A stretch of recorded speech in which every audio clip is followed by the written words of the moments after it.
Benghazi. Does the buck stop with your Secretary of State as far as what went on here? Secretary Clinton has done an extraordinary job, but she works for me. I'm the president, and I'm always responsible. And that's why nobody's more interested in finding out exactly what happened than I did.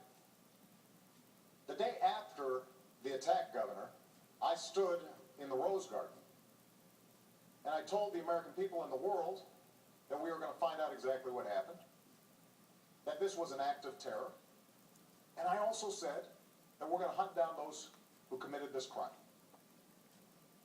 And then a few days later, I was there greeting the caskets coming into Andrews Air Force Base and grieving with the families.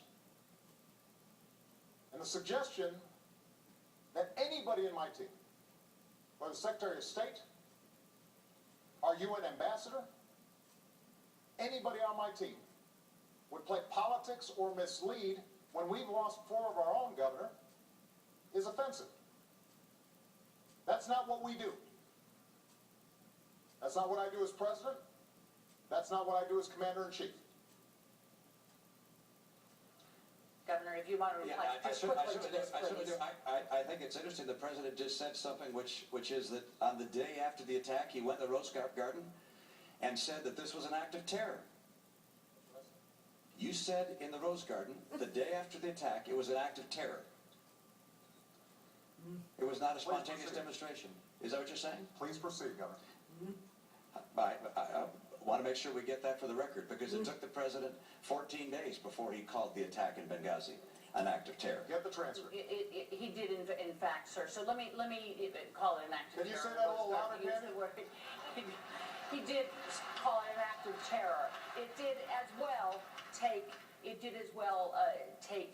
2 weeks or so for the whole idea of there being a riot out there about this tape to come out. You're correct about that. The administration indicated that this was a reaction to a video and was a spontaneous reaction.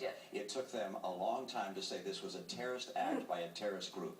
And to suggest, am I incorrect in that regard? On Sunday, your secretary, the ambassador of the United Nations went on the Sunday television shows and spoke about how this was a spontaneous reaction. I'm happy to have a longer conversation about foreign policy. Absolutely, but I want to move you on.